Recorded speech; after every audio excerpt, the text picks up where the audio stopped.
Hello guys, for today's video Magtetas Teo NG Gas. Consumption NG Mio 50 for all stock. As you can see guys, ito nalang NG gas natin, SA gauge.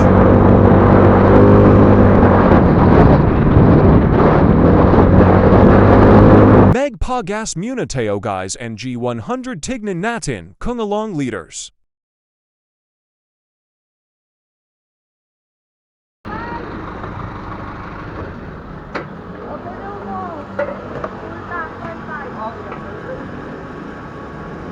Full tank 1.5.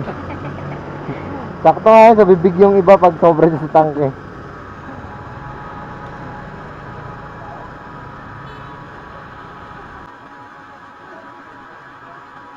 Let's go guys, Magahatid Teo SA Paranak Paramakita natin na long kilometers ANG Kaing Takbuin NG 1.76 liters.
Guys, nandito na kami sa Bacoor. Sa Bacoor na kami. So, ang pupuntahan nga pala namin ay sa Parañaque, the Premier Medical Center. So, doon ko hatid yung partner ko. So, balikan to from Cavite to Parañaque City para masukat natin maigi yung gas consumption na itong Mio natin.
Quick specs lang tayo sa motor na to guys. Naka 54mm block to na naka 26mm carb with filter na yan, naka cover siya no. Tapos naka chicken pipe lang siya. Naka X-Speed mags na medyo mabigat-bigat. Tapos ang head niya all stock naman, pati internals all stock. So wala naman na ibang binago sa motor na to guys no. So bale 135cc kung di ako nagkakamali, o 130cc na tong motor na to.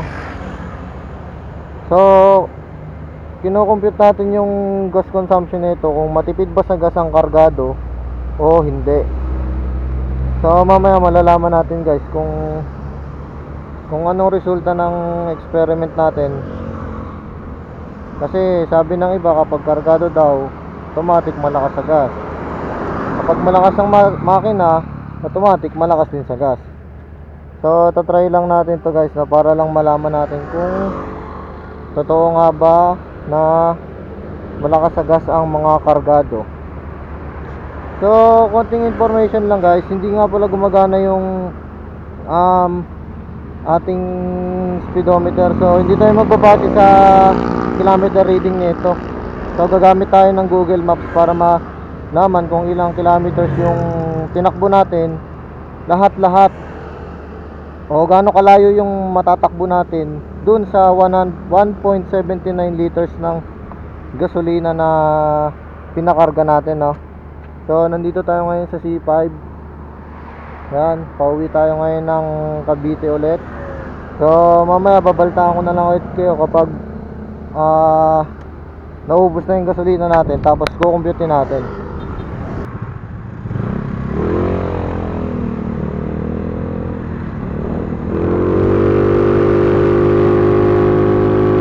Lukon Mapapalay Mateo Yarye and Gigas Mat in Laha.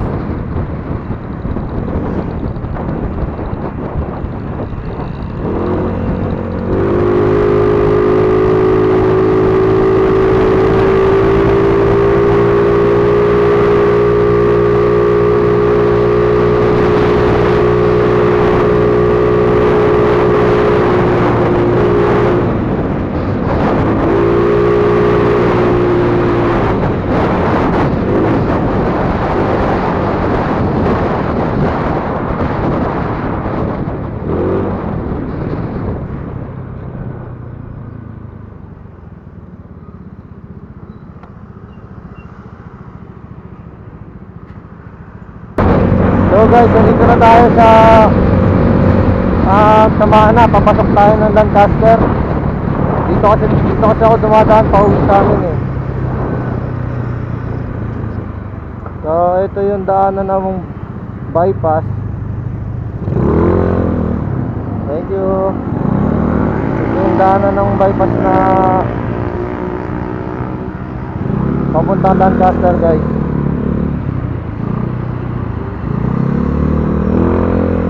So, bago tayo matapos, shoutout ko muna yung tita ko. Papa-shoutout eh. Shoutout sa'yo, Nay. Evelyn Pantilo. Saka yung tuyuhin kong malapit. Tapos yun, Buenosa. Shoutout sa inyo. Ito guys.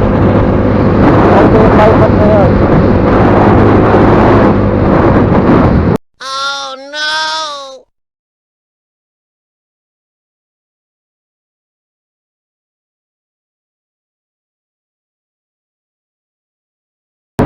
Yun, nalubak ulit tayo guys.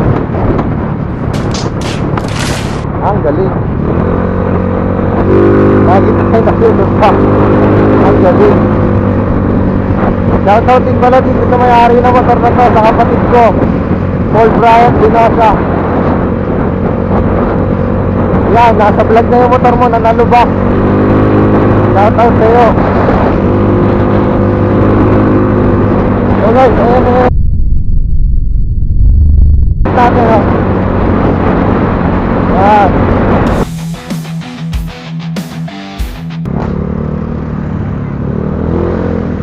Guys, update lang tayo. Nandito na tayo sa Vista Montanza. So, ayan pa yung natitira nating gas. Nagpas pa ng konting-konti sa 1 bar. So, pag mula Paranaque hanggang dito 2 bar pa to eh. So ayan, may konting-konti pang angat sa 1 bar yung gasolina natin. Yan. So mamaya kukumpara natin yung magiging resulta na itong gas consumption test natin dito sa naka 54 old stock na Mio Sporty sa gas consumption ng stock na Mio Sporty. So nakikita nyo, ayan pa yung gas natin.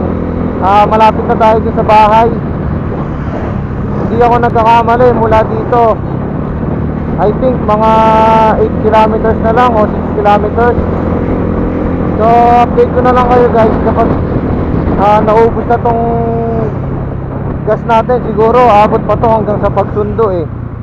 So, mamaya update ko na lang kayo guys ulit. Guys, update, nandito na tayo sa amin. So, yan. So, 1 bar pa. May konting sobra yung natira sa gasolina natin, no? Yan. May 1 bar pa siya guys.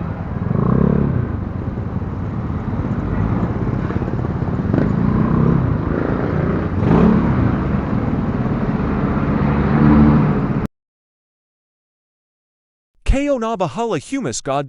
Basian S. Hey Miyoko at Mio NG Capitid Co.